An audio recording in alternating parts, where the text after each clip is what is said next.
Your partner should help you become a better person. What is one lesson you have learned from a past relationship? Healthy boundaries lead to healthy relationships. Do you think that men feel pressure to kind of suppress the emotions that they're feeling? It's a very harsh generalization, but at least in my case, I've been lucky with a couple of friends with whom I can talk to. Your thoughts on the role of technology and how it's disrupted the dating space? Is that really love, or is it just a need to fulfill your loneliness? And you end up dating nobody. Right. So, and isn't that kind of how it's designed? oh yeah, of course. Those guys are out there to make money. That's about it. What's your go-to way to approach a woman? At least just talk to the person and treat them as a person, not as a trophy. Hello and welcome to Love Handle, where we get unfiltered about love and relationships. Today I am thrilled beyond measure to welcome Karthik to the show. Karthik is single and navigating this journey just like the rest of us. So welcome. Thank you for joining us. Hi, thank you for having me. Thank you. So what space are you in right now in terms of your personal life, your love life? Still single. Not really looking for anybody right now. Maybe, okay, could be. If somebody really cool comes along, then yeah. Interesting. So what makes you say you're not really looking at the moment? I think it should be organic. Specifically going out just to find a partner, I think that seems a little forced. But don't you think if you sort of just wait for someone to cross your path, like you're leaving a lot to just chance? Isn't there some role of like investing time and effort into kind of finding the right person? Yeah, I do agree on that, but I think I personally feel that it feels forced. I mean, how do you even decide that, you know, this is the person whom I want to be with? What metric is there? You tell me, what metrics do you use to evaluate a prospective partner? In that regard, I think couple of things. She should be driven with respect to her career. Should be funny. Yeah, I think those two are the primary metrics. Yeah. I don't have anything else in mind.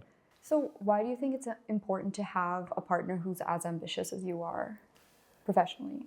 Because I've seen a lot of couples get into arguments where one of the partners, could be either male or female, is very ambitious and the other person isn't.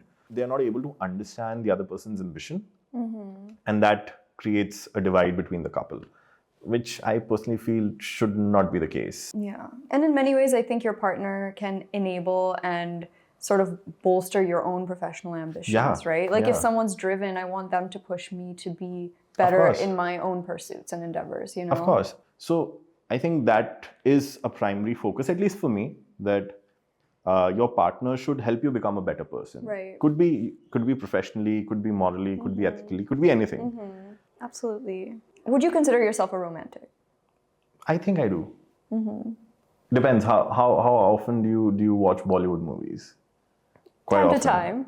So time to time. So I don't know if you have seen that movie, Ajab Prem Ki Gazab Kahani. I have seen it. Yeah. So that character of Ranbir Kapoor, where he ends up being there for her, even though he knows that she wants to be with somebody else.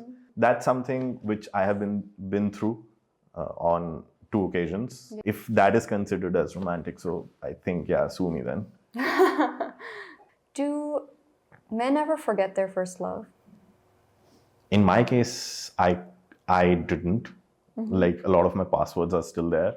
What is it about guys that first love is so pivotal in a guy's life? I think it's the purity of it. I remember my first thing. She was in my school. We were classmates, and obviously when you're young, the only thing you can think about is, okay, you know, she should use my notebook for her homework, and our notebooks should go together for checking, and, you know, just randomly falling on the ground just to see her smile. So that stays with you. And at least in my case, I'm still trying to replicate that. Don't know if I'll be ever successful, but still trying to replicate that. Do you think you should try to replicate that? Like, that was so context specific. Like, that was such a beautiful moment in time point. Yeah, I do believe that because it's unfair to the person whom you meet.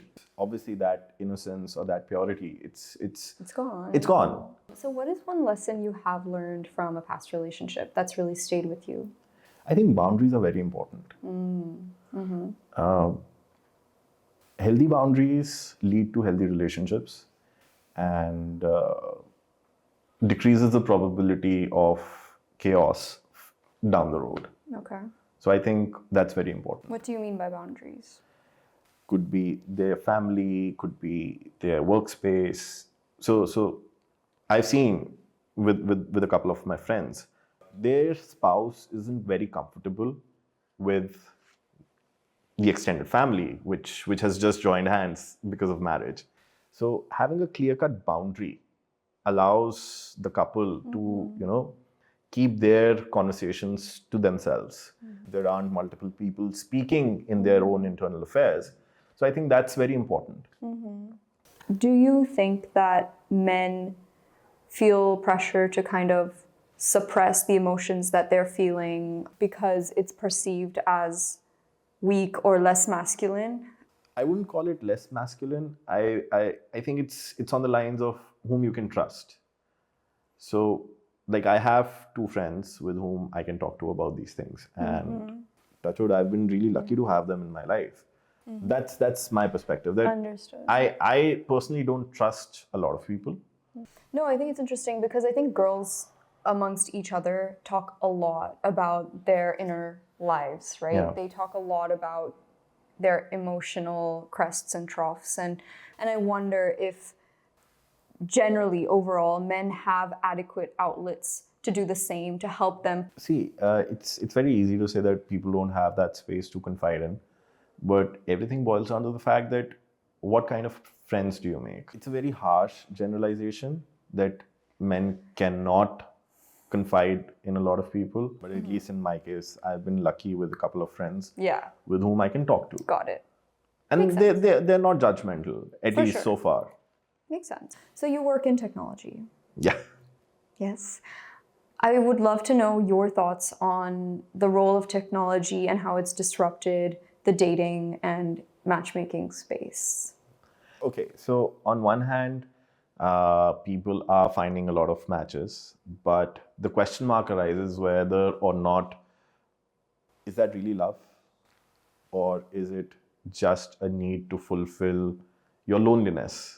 I don't know if people at Tinder or Hinge have that answer, but at least someone in product space, I don't have an answer. I would love to know, like, do you feel like that's a positive thing, or do you feel like that is paralyzing people because they feel like the grass could always be greener? yeah. There's always 10 more matches coming my way. So there's this concept where as the number of choices increase, the decision-making capability decreases, and you end up dating nobody. Right.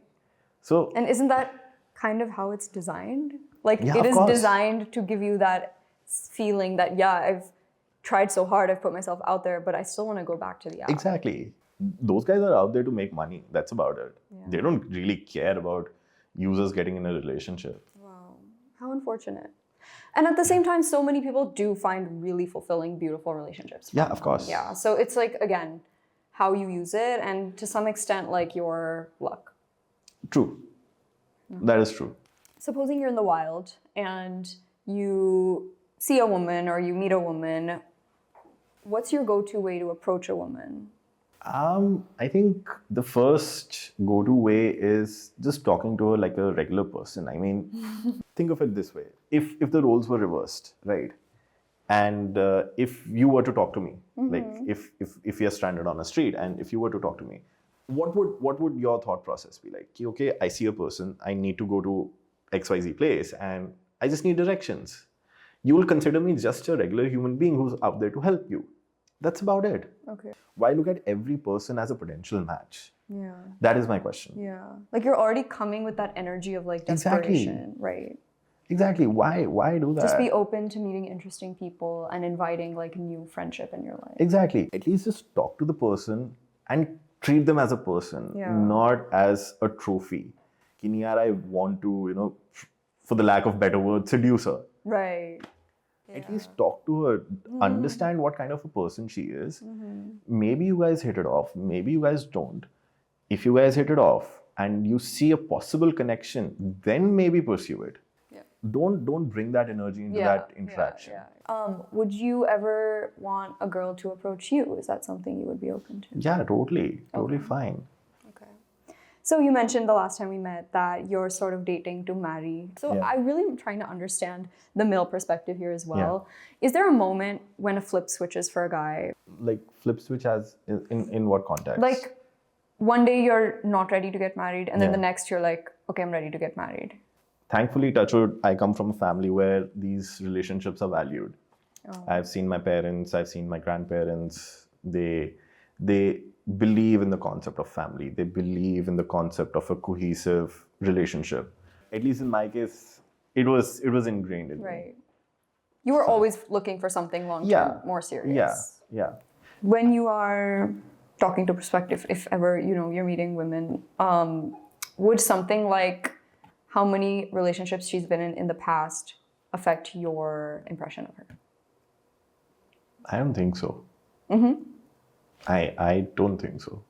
It shouldn't, right? I think there's sometimes a double standard, especially as all of us become more empowered, more educated. We travel, we go around the world, we meet so many people. I think it's unfair to expect someone to not have a past, Exactly. I mean, see, it's very easy to say that we understand ourselves, but it's not true.